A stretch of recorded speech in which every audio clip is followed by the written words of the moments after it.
여러분 안녕하십니까. 박용진 TV 탄핵 특집 방송 오늘 제 14화 진행합니다. 오늘 역시 우리 박성태 전 JTBC 기자 사람과사의 연구실장님 안녕하십니까. 반갑습니다. 반갑습니다. 이제 끝이 다 보여요. 오늘 저희가 이 녹화를 하고 있는 날짜와 시간이 어떻게 되느냐.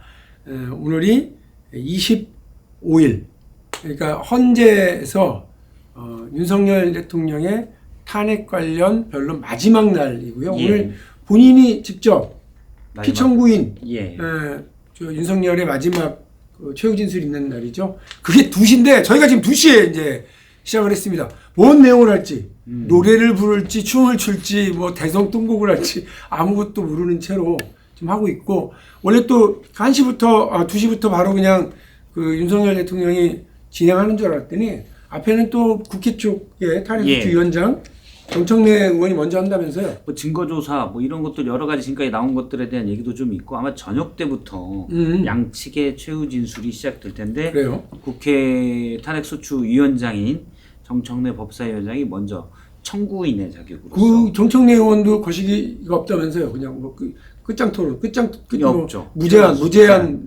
저기 진술. 보도 등에 따르면 약 10분에서 20분 정도짜리 원고를 준비했다.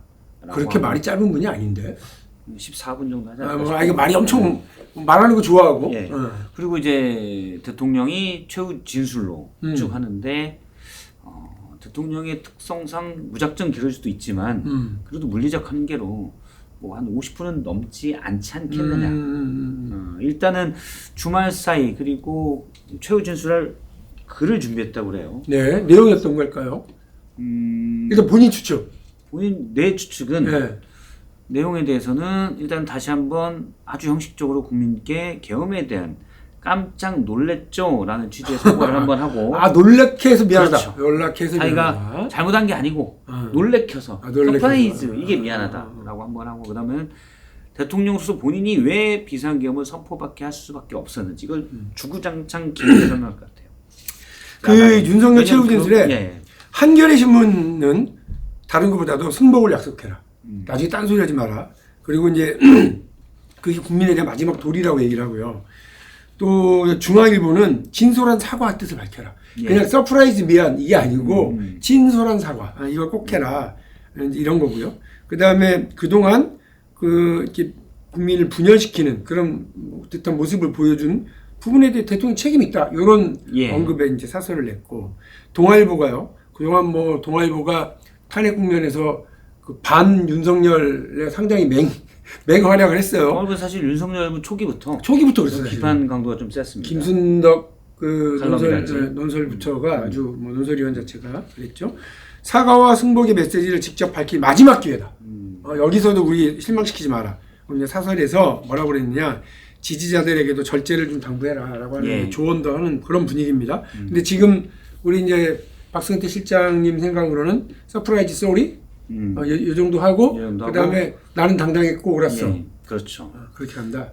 지금 이제 물론 쭉 사설들에서 그렇게 썼지만 그건 이제 고품격 사설에서 그러니까. 원론적으로 얘기하는 거고. 그 자기들 바라는 얘기지. 그렇죠. 윤석열이 그렇게 쓰고 있는지 모르잖아. 우리가 이제 이번에 11차 변론기일인데 여기까지 대통령이 7번 넘게 출석을 했는데 상식에 맞는 얘기를 한 적이 없잖아요. 없어 진짜. 그 관성에서 봐야 돼요. 그래서 맞아. 저는 한 사람 쉽게 안 변하죠. 그렇죠. 8차, 9차 때부터 대통령이 하는 말에 대해서 다른 프로그램 나와서 이거 어떻게 생각하세요? 대통령이 이렇게 얘기했는데 그럼 네 열심히 하라고 하세요. 왜냐면 거기에 반박하는 것 자체가 뭐랄까요? 아무 필요 없는 일, 불필요한 일 같아요. 그래서 의미 없는. 왜냐면 계속 헛소리하는데 거기다 대고 야 그건 그게 아니고 해석해줄 필요가 없어. 없죠. 그래서 저는 맞아요. 이번에 대통령이 어쨌든 길게 말도 안 되는 얘기를 하실 텐데 우리가 이제 딱 한마디 네 의미 없다. 의미 없다. 그리고 자, 우리는 물론 그 사설에 나온 걸 대통령이 해주면 고맙죠. 고마운데 별로 안 해줄 가능성이 가능성이 98%. 98%. 자, 그 3월 한 11일 요 주에 뭐 2주 정도 있다가 이제 하는 게 뭐 보통들 기대치고 과거에도 그랬으니까 3월 한 11일 요 한간에 할 것 같은데 여간에서 결과를 뭐 만장일치다 이렇게 보는 분들이 많아요. 8대0 어떻게 보십니까? 요거 한번 추측해 보죠. 아니 의원님은 어떻게 보세요? 8대0. 8대0. 예. 나도 8대0. 그러면 이제 넘어가죠. 다음 얘기할까요? 다음 얘기. 이거는 왜냐면 8대 0인 거는 명확해요. 음. 우리나라의 고등교육이 의무교육이 고등학교까지 돼 있기 때문이에요. 네. 기본적으로 우리가 상식이 있는 사회거든요. 그럼요. 근데 이게 고등교육만 마친 분들이 아니라 그 어려운 사실을 대통령 사실을 뚫었구나. 근데 대통령관들이 하는 거잖아요. 그래서 상식에 기댈 수밖에 없어요. 사시 통과했다고 다 훌륭한 사람은 아니라는 거 여러 그래도 차례 이제- 봤잖아 우리가. 그래도 헌법재판관인데 그럼요. 그냥 검사 말고. 네. 그래서 이거는 의심할 여지가 없다. 물론 소수 의견 중에서 한 명이 뭐 이 부분은 이렇게 생각할 수도 있지 않을까요? 근데 이게 이제 기각이 아니고 인용에서도 여러 이제 쟁점을 분류를 했었잖아요. 헌법재판소가.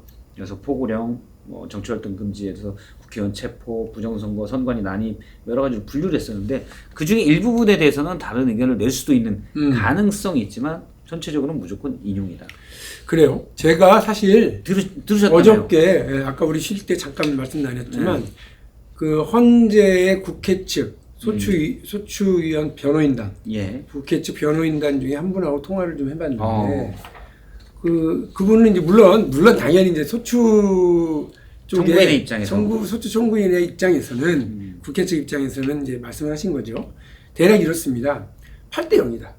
상식의 문제다. 그럼요. 그리고 더 이건 논란의 여지가 없다. 그걸 의심할 필요 없다. 8대 0인데 왜 8대 0이죠? 다른 의견들도 있을 수 있다던데 보통 현재가 시간을 더 늦추느냐 그렇지도 않다. 한 2주 정도 있다가 하는 걸 지킬 거다. 예. 그리고 날짜는 보통 2, 3일 전에 알려준대요. 변호인단에게 예. 이날 와라 이렇게 이제 알려준다는데 그 의견이 안 맞잖아요. 그러니까 한 예. 10가지 정도에서 한 5명은 10가지 중에 8가지 때문에 그 탄핵, 인용. 근데 그 나머지 부분에서 나머지 한 3명 정도가 야 이거는 요러 때문에 이건 기각 아니야? 난 여기 동의 못 하겠는데 이러면 10가지 중에서 그럼 네가 동의하지 않는 게 몇 번이야? 뭐 7번, 8번, 나는 9번, 10번 이러면 그 정도를 서로 이렇게 협의해 가지고 그 인용문 안에다가 예. 넣지 않고 빼줄 수는 있다. 그걸 서로 협의할 수는 있을 것 같다. 그러니까 시간이 좀 걸리긴 할 거다. 그러나 아예 뭐 6대2, 6대2, 7대1 이렇게 하진 않을 것 같다는 거야. 그래서 국론 분열을 더 만드는 무책임한 태도이기 때문에 그래서 야 네가 도저히 법률가로서 동의하지 못하는 지점은 어떤 지점이니? 요거. 그래? 그거는 협의를 해보자. 작구를 좀 수정해보자.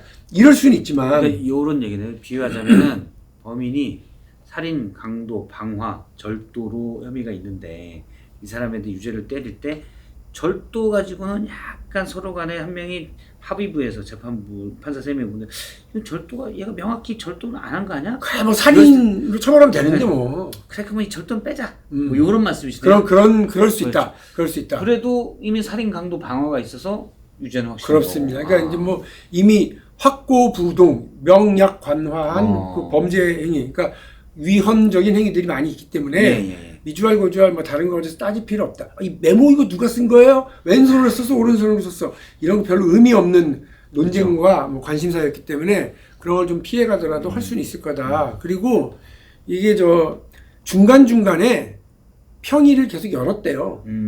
그러니까 그죠. 그냥 막 하는 게 아니고 야 오늘부터 평의 시작 이게 아니고 중간중간에 평의를 열었기 때문에 대략적으로 누가 어느 정도 의견인지 서로 안 돼요. 최종 심리는 아니지만 그래서 그런 정도의 분위기를 이제 전달해 주시는 걸 보면 그래 헌재가 현명하게 잘 정리하겠구나. 그렇죠. 탄핵은 분명하고 저는 재판관들 의견 또 8대 6명만 넘으면 되잖아요. 8대 0이 확실하다 거의. 그래요. 그래서 저는 뭐 그렇게 보고요. 이제 그 우리가 기대했던 윤석열의 뭐 최후 진술 조금 정상적으로 나왔으면 하는 건데 그러기가 어렵다고 아까 그러셨잖아. 아니 지금까지 그런 걸 보여준 사람이 없는 그러니까 거예요. 갑자기 윤석열 변호인단이 전달한 메모를 보면 내가 말이야 빨리 직무에 복귀를 해서 말이지 이렇게 쭉 얘기했다는 거예요. 야 이러면 분위기 파악을 못 하고 있는 건지 아니면 딴 나라 살고 있는 사람인지. 그게 이제 탄핵 집회에서 그 얘기를 탄핵 반대 집회에서 그런 얘기를 했다라고 대통령 변호인단 중에 한 명이 주장했는데 대통령이 이런 얘기를 했다라고 석동현 변호사 변호인단 때 사임했죠. 대통령이 뭐 대변인처럼 역할을 해왔었는데 그분이 이런 얘기를 했다고 했는데 이게 놀라 기각돼서 자료 온다고? 지금 제정신이야? 이런 논란이 이니까 다시 약간 수정을 했어요. 뭐라고요? 대통령이 직접 그렇게 얘기한 건 아니고 그러니까 아니다라는 게 이제 워딩 그대로가 아니다라는 취지고 석동현 변호사가 평소에 대통령의 의중을 해서 정리해서 한 말이다. 대통령의 말을 그대로 정리한 게 아니고 의중을 정리해서 한 말이다. 그러니까 이거는 약간 윤색이나 더 소설 쓴 거네. 가능성들이 좀 있죠. 쪽지 소설. 네, 있죠. 그러니까 어떻게 보면 석동현 변호사가 자신의 지지층을 모이기 위해서 기각돼서 돌아온다라는 걸 그냥 마치 대통령의 워딩처럼 답답한 사람들이에요. 쓴 것 같아요. 논란이 되니까. 근데 예. 우리가 다 알고 있는 것처럼 윤석열 탄핵이 인용될 수밖에 없는 명확한 이유를 5가지 정도로 뽑아보면 이래요. 첫 번째가 일단 비상계엄을 했는데 그 요건을 갖추지 못했어요. 뭐 전시내란, 뭐 천재지변에 준하는 미생사태 이런 게 아니잖아.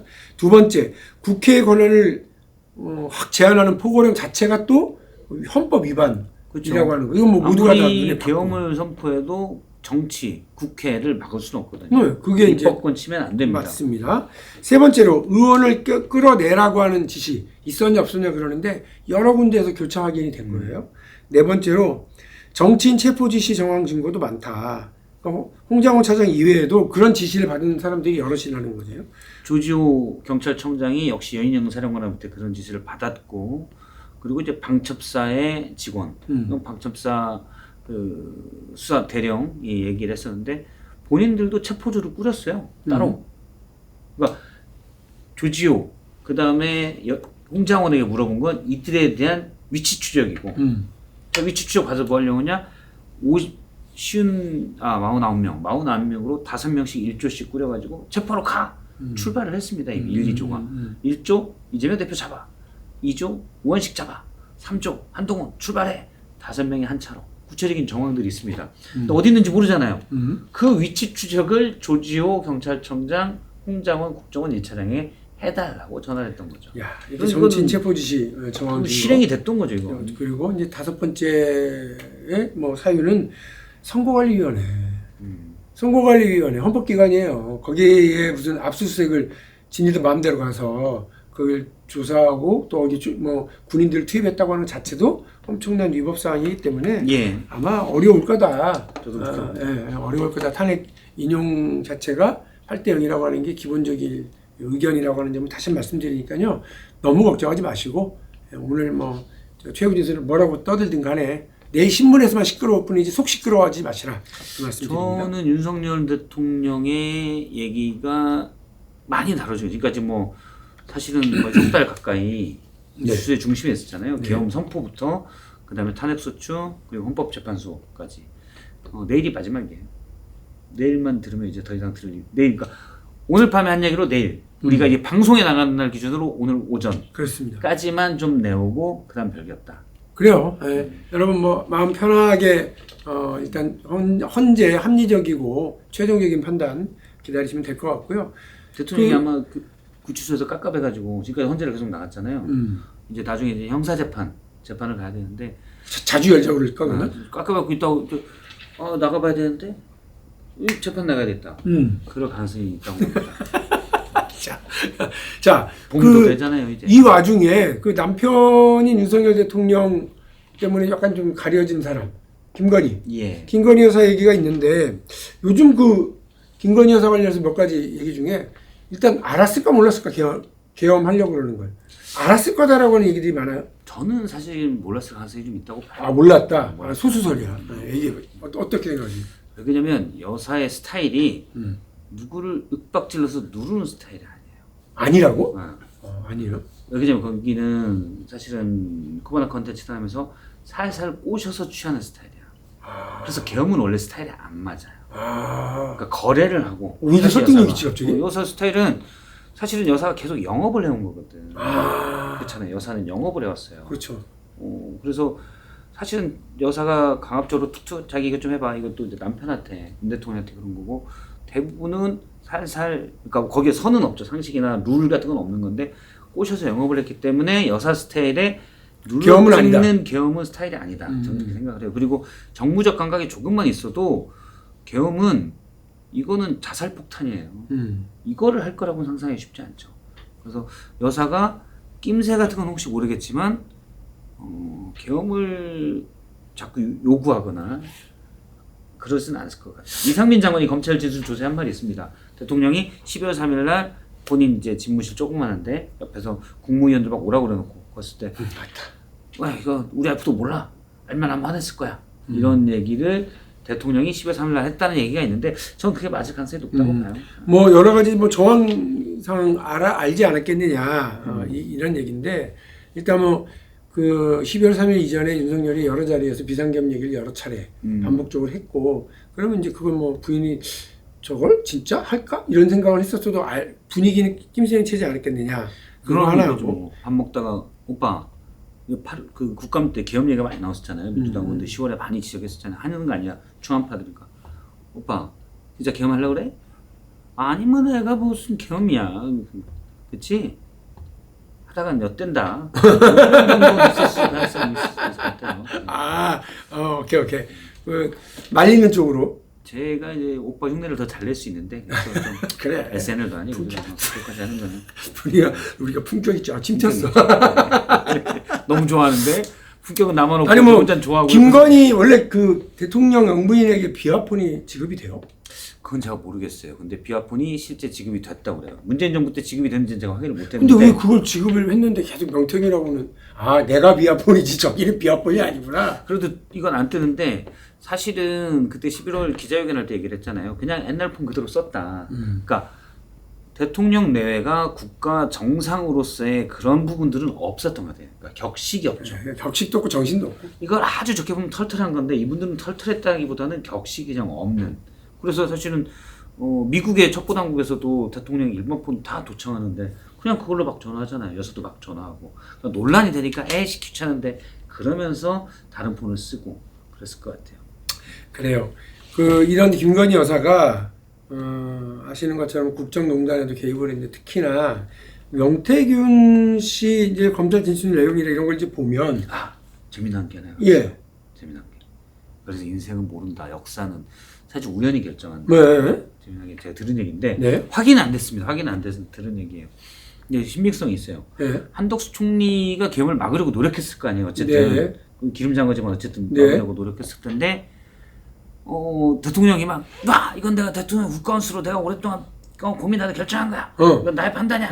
그날 12월 3일 밤 10시에 국무회에서 막 그랬다. 국무회의 형식을 갖춘 그 사전에도 막 그랬다는 거예요. 한덕수 총리가 이 지금 미치광이 대통령을 말릴 사람은 미치광이 제 표현이에요. 말릴 사람은 여사밖에 없다. 여사한테 전화를 막 했다는 거예요. 여사가 폰을 바꿨어. 그때? 우리 그때 지난 11월 달에 기자회견할 때 일반 폰 그치.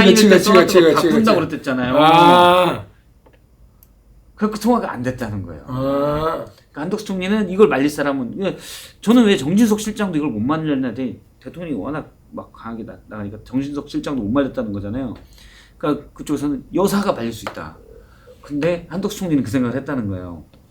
근데 여사 바뀐 폰번호를 안 적어놓은 거야. 물론 뭐 비아폰 번호를 줬다는데 저장 안 해놨을 수도 있고. 근데 그 여사가 조태용 원장에게 문자 보낸 게 12월 2일 날 제 번호입니다 하고 보냈다는 얘기가 있잖아요. SBS 보도로는 그 문자가 딴 게 아니고 제 바뀐 핸드폰 번호입니다. 번호 보고 제 번호입니다 이렇게 2개 김건희입니다 제 번호 이렇게 2개가 왔다는 거예요. 뭐 확인 안 되는데 이제 대통령실의 주장이에요. 근데 그걸 보면 여사 폰번호를 바뀐 폰번호를 몰랐던 사람들이 좀 있고 그래서 12월 3일 날 이 긴박한 때 만약 통화가 됐었으면 여사가 한덕수한테 제 남편 좀 바꿔주세요. 아니다 이거 빼주 그냥 가요 뭐. 이러면 걔 못까지 했어. 그랬을 가능성도 있었을 그럼요. 역사 우연해서 결정돼요. 그렇군요. 근데 잠깐만 이 비화폰이라고 하는 게 궁금한데 가끔 발신 표시 제한 번호 이렇게 뜨잖아요. 예. 그런 거예요? 그거는 발신 번호 제한을 걸 수도 있고 거기서 그냥 하는 거 그게 꼭 비화폰은 아니고 비화폰이라는 건 일단 도청 방지 장치가 들어가 있고 통화가 내용이 그 녹음이 절대 안 되게 하는 요게 이제 비화폰인 거죠.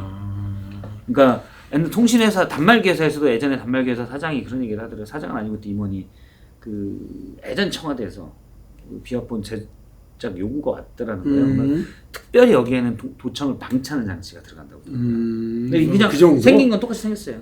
난 또 뭐 비와폰은 이렇게 벽돌처럼 또 되게 큰 무전기인 줄 알았어. 그러면 대통령이 못 들고 다니죠. 아 그렇군요.